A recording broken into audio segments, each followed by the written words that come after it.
Hello children and viewers. So next we are going to enter into new lesson, that is electric current. So before going to enter into the electric current, to understand the electric current perfectly we have to learn some fundamentals. So in that fundamental, first of all I am going to explain about the what is electric charge. What is electric charge? Electric charge. So the electric charge is also a physical quantity. So that's why we have to use a symbol to represent the electric charge. So the symbol is small q. So that's why in this lesson, so the electric charge is represented with a symbol that is q. So the electric charge is nothing but, so this is the basic property of the matter like mass. So which is responsible to experience the force. So when this matter is placed in the electromagnetic field, and that is nothing but electric field and magnetic field. So that's why what is the definition of electric charge? The electric charge definition is nothing but the basic property of matter or a substance or a body. The basic property of matter like mass, and as well as which is responsible because of this. So which is responsible to experience force, So when this matter is placed in electromagnetic field, so when matter is placed in electromagnetic field,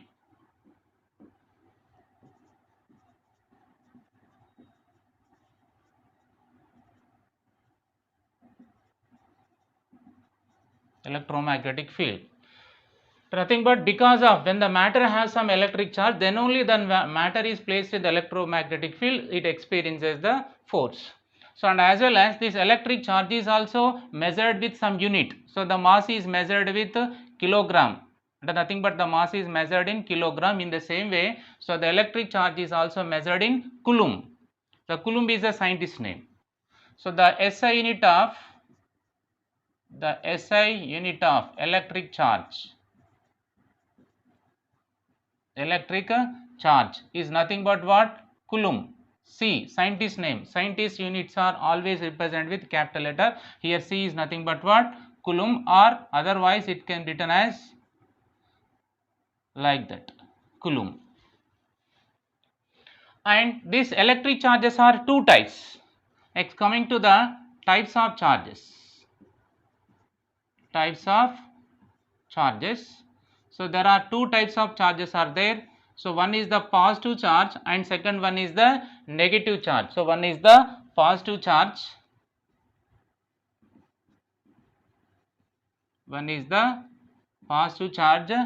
and second one is the negative charge.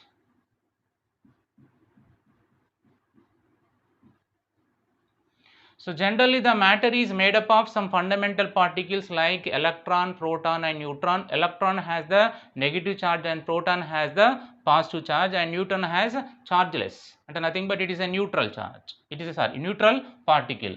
So that's why when the matter will be lost the electron or gain the electron, so then the matter can acquire the charge.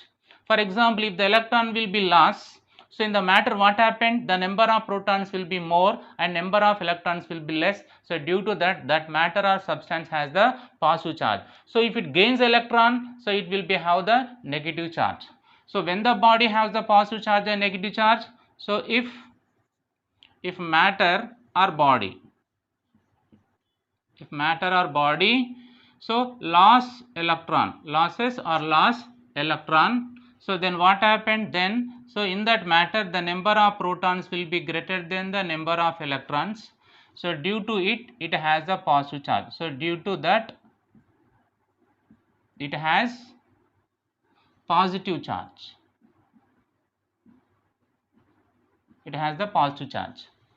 So in the same way, if matter or body gain electron, so in that case what happened? So the number of electrons will be more compared to what? Protons.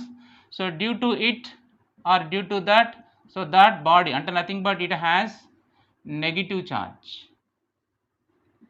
It has the negative charge.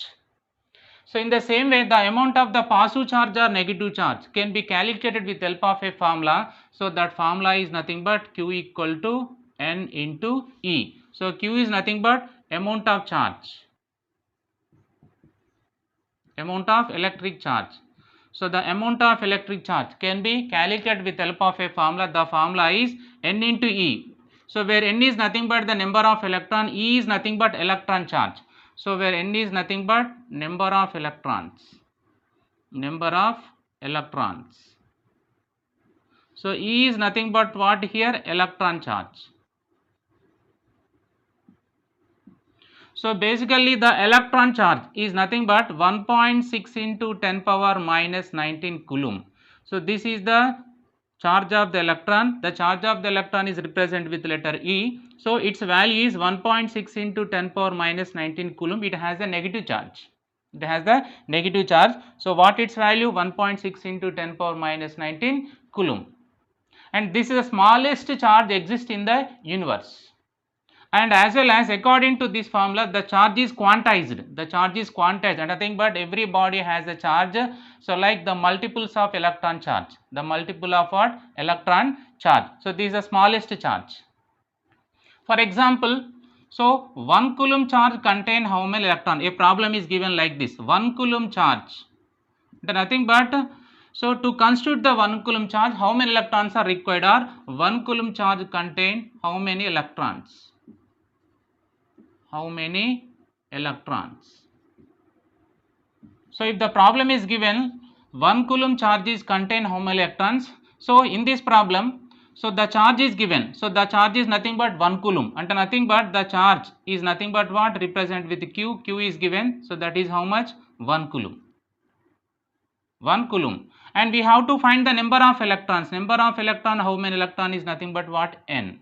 But here, so we have to find how many electrons. So that's it. The charge of electron is how much? 1.6 into 10 power minus 19 coulomb.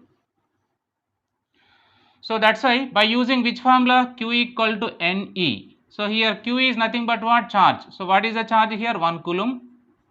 So next N is nothing but number of electron. We have to calculate how many electrons.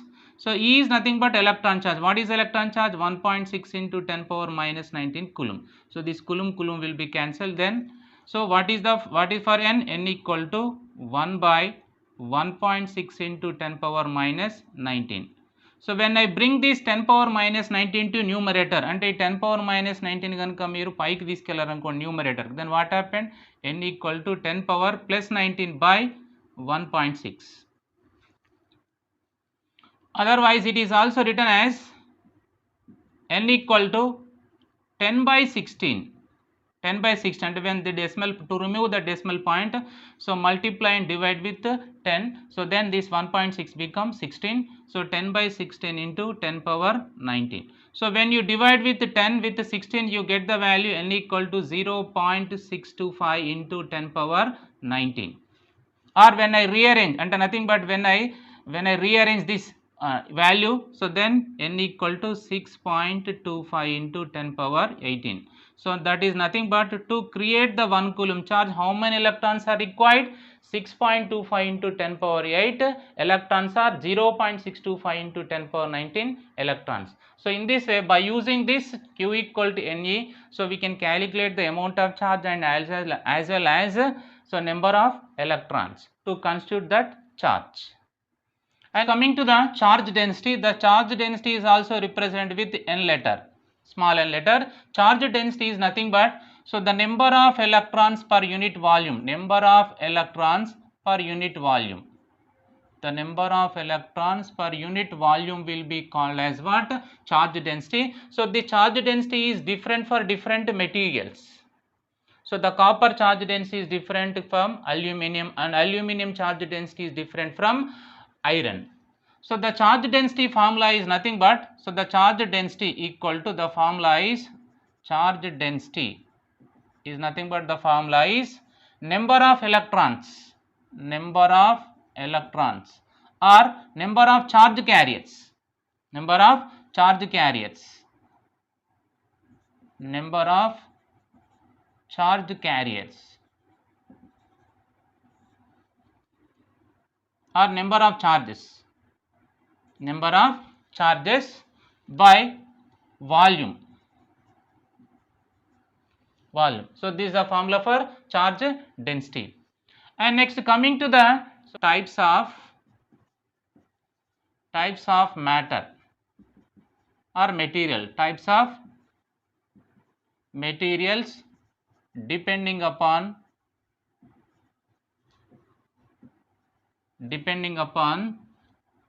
transfer of electric energy.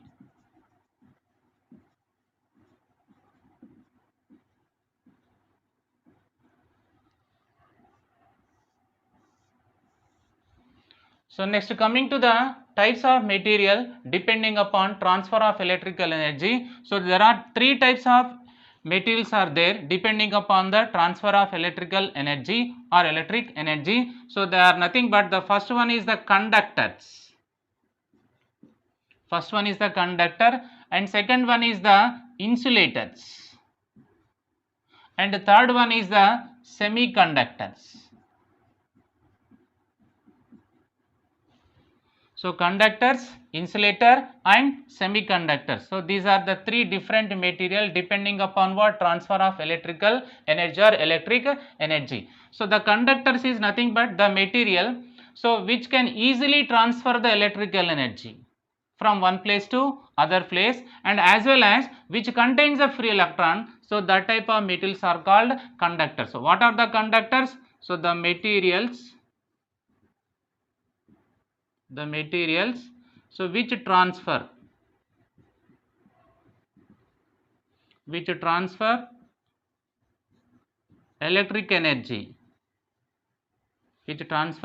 electric energy from one place to other place, or which contain free electrons,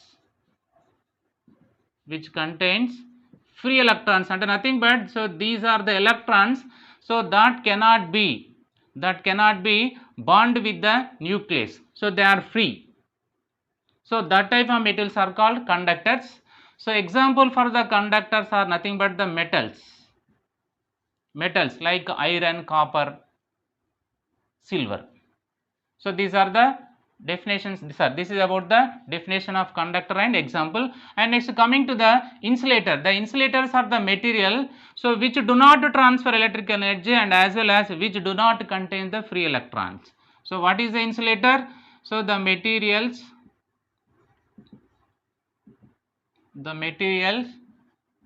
which do not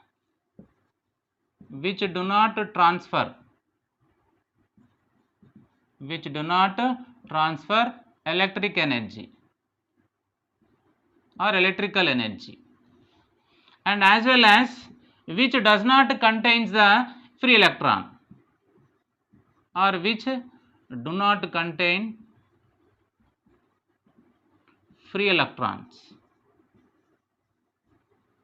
That type of metals are called insulator. So the example for this one is nothing but the rubber, glass,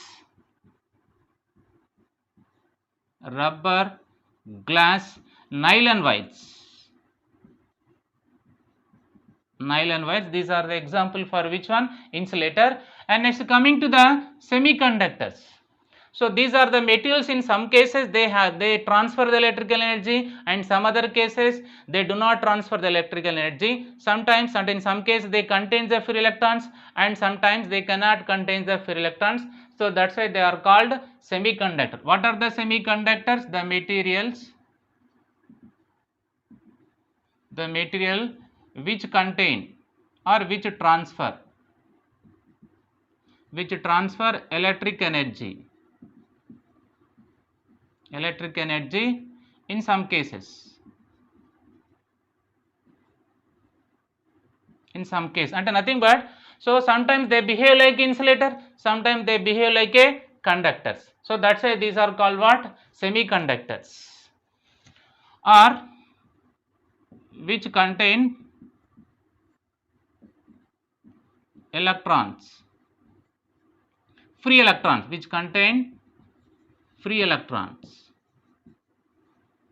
in some cases, and in some other cases they do not transfer electrical energy or they does not contains the free electrons. So example for this semiconductor is nothing but germanium or silicon. Germanium or silicon. So these are the different types of material depending upon the transfer of electrical energy or electric energy. So next, coming to the Drude-Lorentz free electron theory of conductors. So the Drude and Lorentz scientists will be developed a theory in case of the conductors, and so the assumptions or the postulates of this theory are nothing but, so the first postulate is nothing but all the conductors like metal, so contains the free electrons and fixed ion cores. So this is the first postulate of free electron theory of conductors developed by the Drude and Lorentz. So what is the first postulate? All metals or all conductors. Conductors means what? Which contains the free electrons. All conductors like metals contain free electrons and fixed positive ion cores. Fixed positive ions cores. Nothing but the electron can freely move, but the positive ions are fixed, they cannot move. And second one, so the arrangement of this fixed positive ions is called lattice. So the arrangement of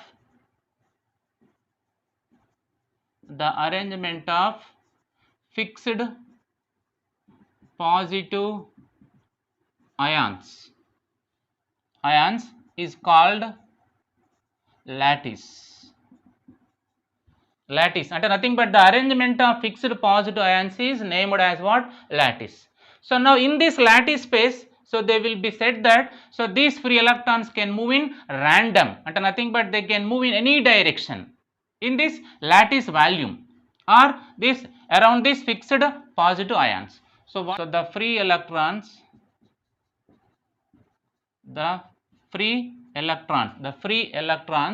are in random motion. So random motion means nothing but, so they can move in any direction freely in lattice space. In lattice space or around this fixed positive ion cores. And fourth postulate is nothing but, so when these free electrons are moving in random motion, they may collide with each other or they may collide with the lattice ion. So due to that they lost the energy. So what is the fourth postulate? So when electrons are in random motion, they can collide with each other,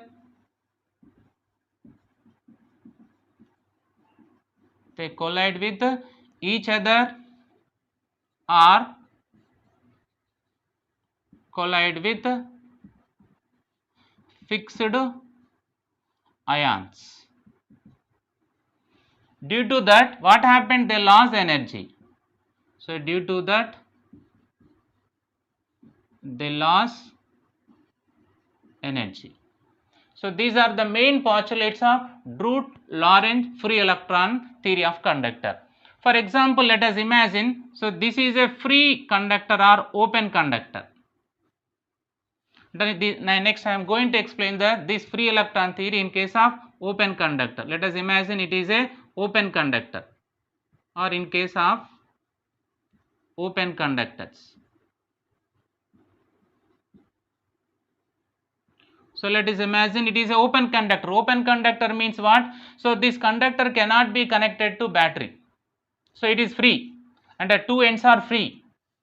So now in case of the Drude-Lorentz theory, or so if we take the Drude-Lorentz free electron theory, so in all conductors like metal contains the free electrons and fixed positive ion cores. So now let us imagine these are the fixed positive ion cores. So this arrangement will be like this. So this type of arrangement of fixed positive ion core is called what? Lattice.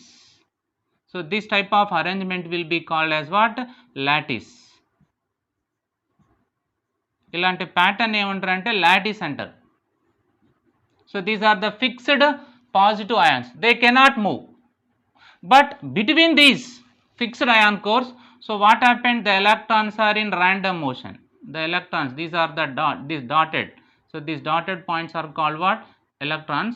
So these electrons can freely move, but in which motion? They are in random motion. And so different type of electrons can move in different directions.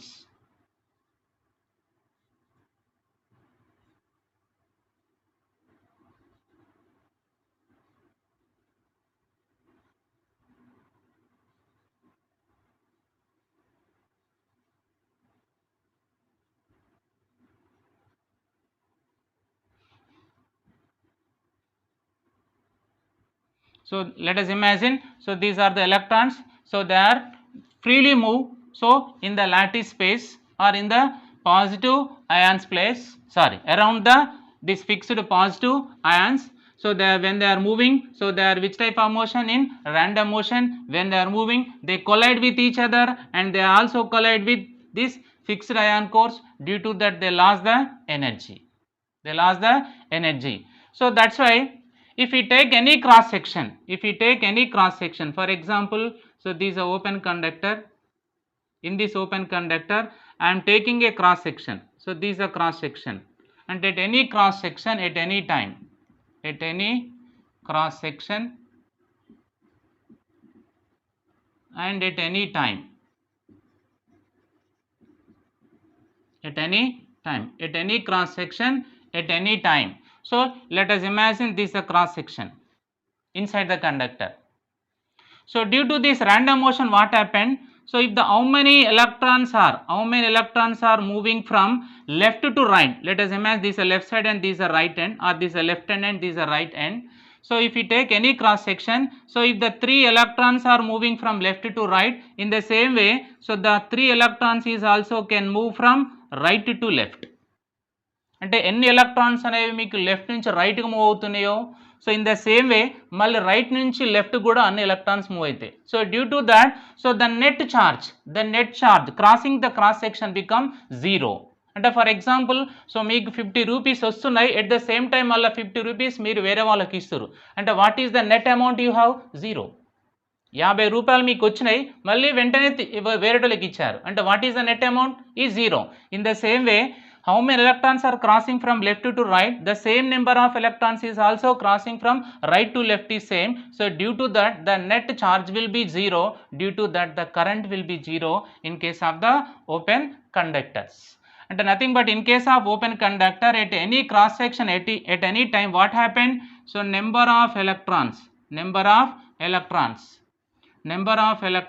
moving left to right equal to number of electrons moving right to left. So due to this reason, so the net charge is 0. So due to this, the current is also 0. So what is the reason? In case of the open conductor, the net current will be 0. This is the reason. What is the reason? The number of electrons moving from left to right